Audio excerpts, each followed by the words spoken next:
Hi there. My name is Teal. About 10, 15 years ago, I started writing a book, and I called it The Bare Essentials.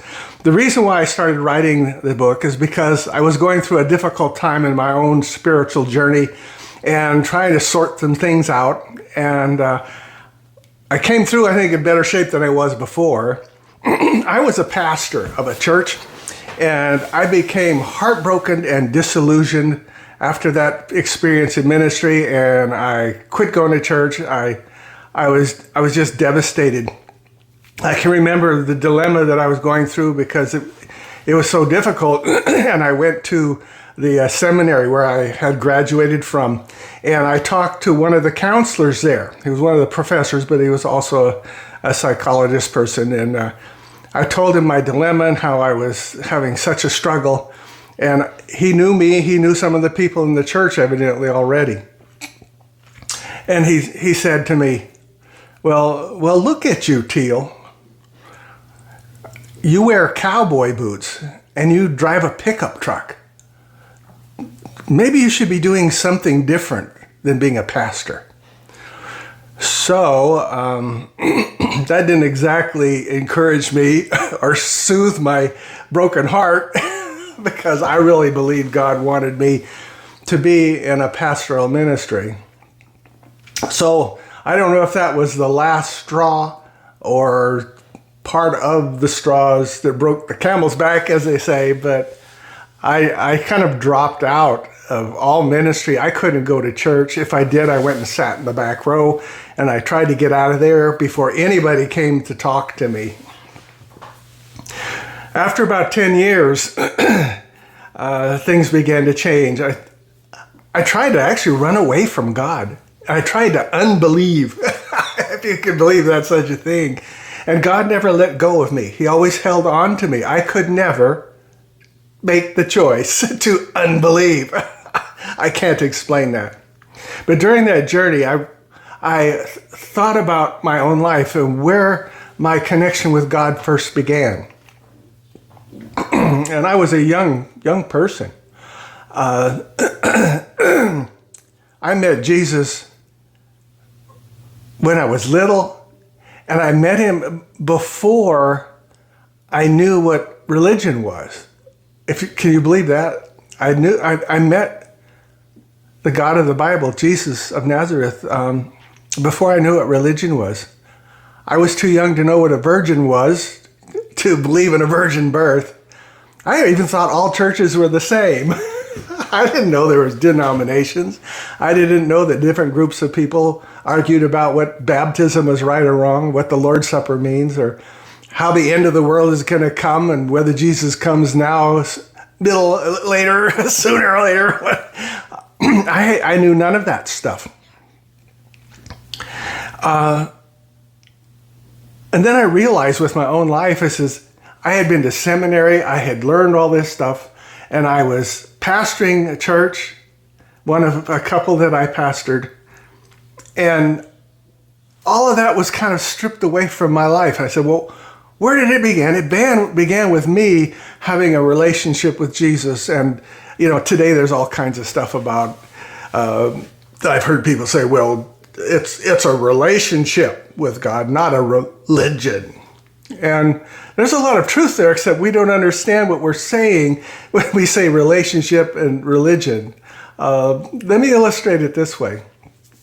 Have you seen the little picture of Jesus? It's an old stylistic picture of Jesus peeking out behind something, and he says, I saw that.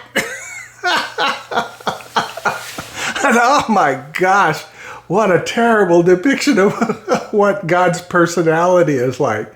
See, he's hiding and sneaking around behind the doors and peeking through windows and looking to see if he can catch you. Like, you better watch out. You better not cry. You better not pout. I'm telling you why. He sees you when you're sleeping. He knows when you're awake.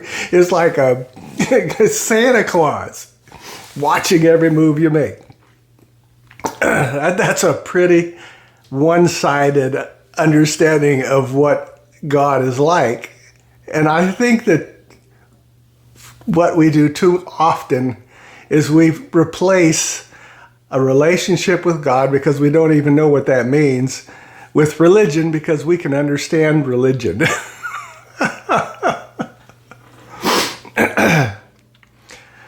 So I started looking into my own personal journey, and I call religion either the accoutrements of relationship or accessorized relationship.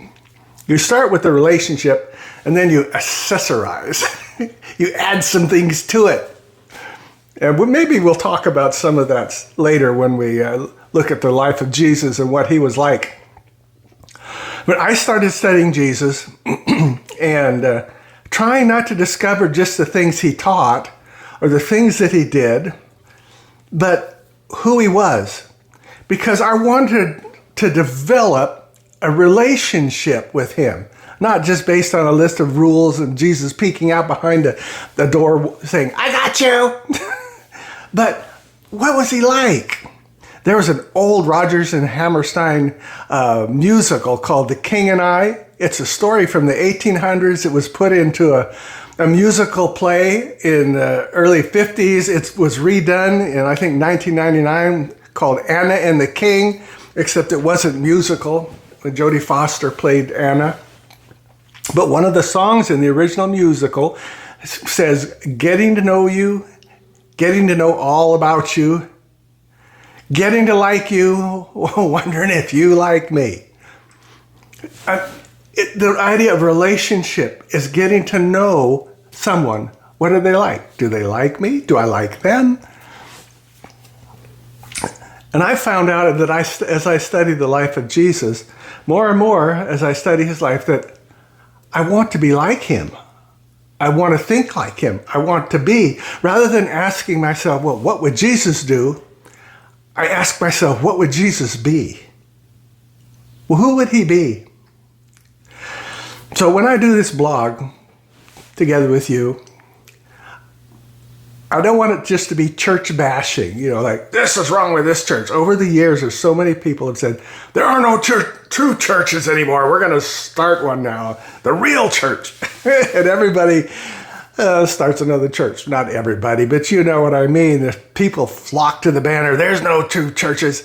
Oh, we're going to have the real one now that's really based on the Bible. It's really based on Jesus and on truth. And whose truth? It's whoever's version of truth. I'm not going to offer free books. Although I'm writing this book and hopefully it'll get done, except I keep revising it. But I want us to learn about Jesus, and don't send me your money. Okay, I don't want your money. Do not send the money. I don't want your money. I have nothing to sell.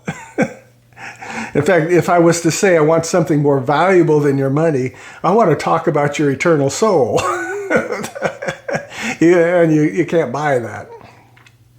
And I guess I don't want to talk about magic, about following Jesus and becoming healthy, wealthy, and wise, or personal prosperity. And I guess it's popular now to have some speakers and preachers and Bible teachers say that, well, if you just be good, then you'll be blessed. And that isn't always true. And we'll talk about that some also. I think if anything in America we probably have in our form of Christianity is we have more religion than relationship. Jesus himself constantly complained about church. I mean, they didn't call it church. We call it church. They had synagogue. They had their religion. They met together. They had church. They had church services.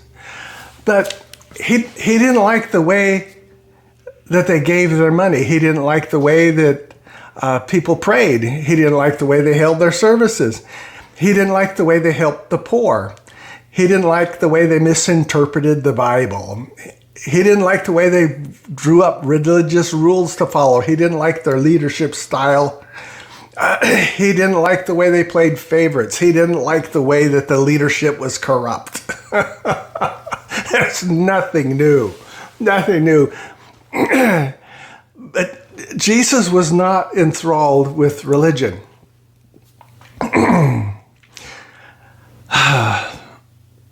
Why listen to me, right? Here's Teal. There's lots of talking heads on the internet, on YouTube. We have a plethora of people talking and expressing views and opinions. So I had to ask myself the same question. Why listen to Teal? Why listen to me? Well, I think I have a message that has the ability to give hope to seekers and disillusioned disciples. And it comes from my own personal experience with God, and I think maybe I should share those experiences and those thoughts and those insights.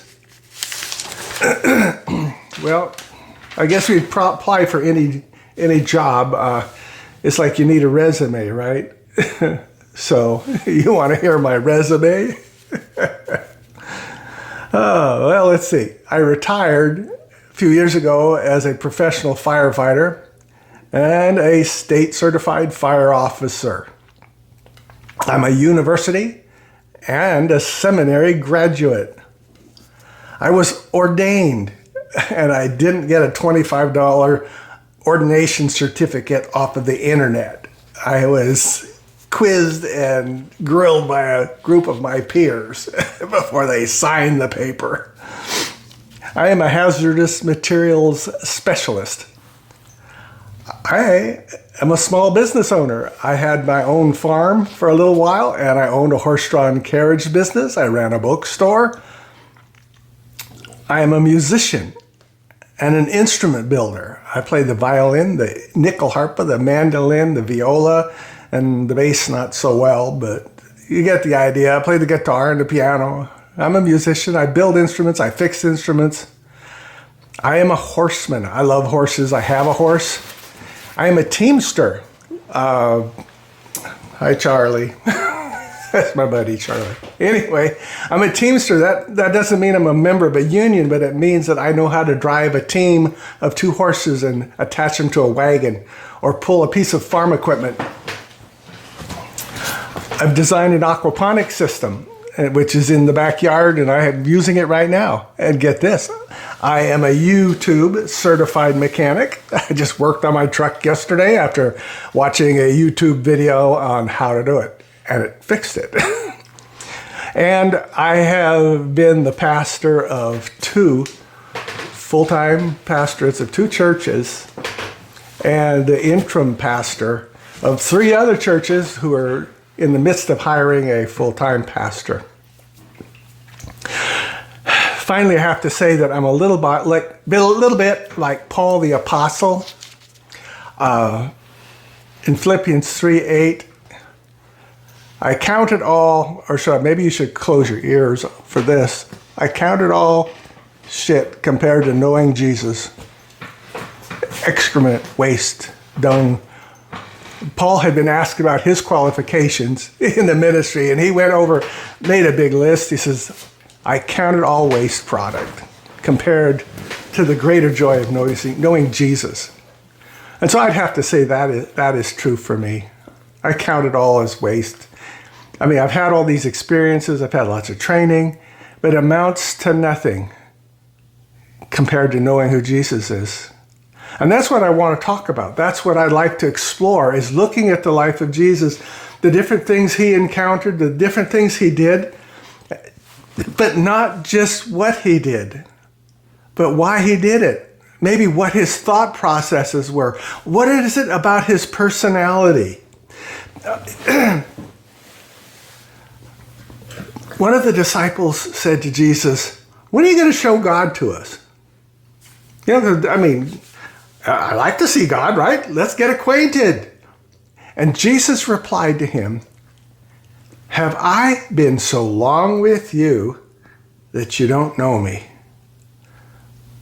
And so I'm thinking Jesus had an insight there for us that if we want to know God personally, then we need to get to know Jesus as personally as possible. And so that's what I want to do. The first thing we're going to do in our study together is look at the life of Jesus at the very beginning of his ministry, right after he was baptized by John the Baptist in the Jordan River. The Bible says he went out fasting into the wilderness for a month and 10 days, I guess 40 days it says. And at the end of that temptation, the devil took time out from his busy schedule and came to Jesus personally and tempted him 3 times that we know about.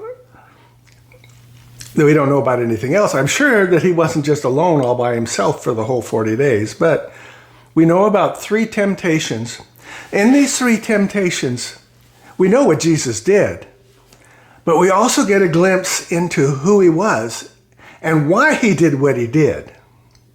There's more to Jesus than the little Jesus figurine poking out behind the door saying, "I saw that." He's much more complicated.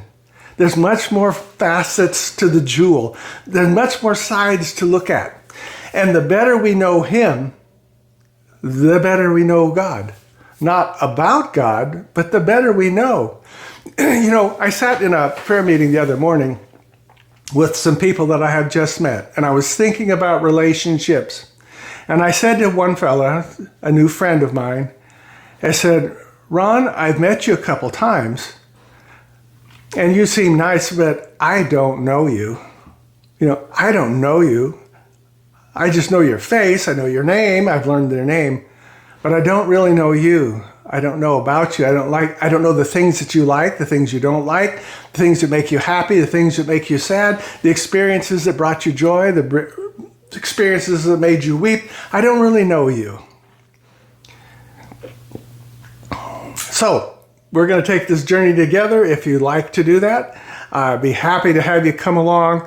The title of this series is going to be The Bare Essentials, and it's going to be a safe place for seekers and disillusioned disciples, a place to know Jesus better, to examine his life and see what makes him tick for the purpose of being like him and imitating him.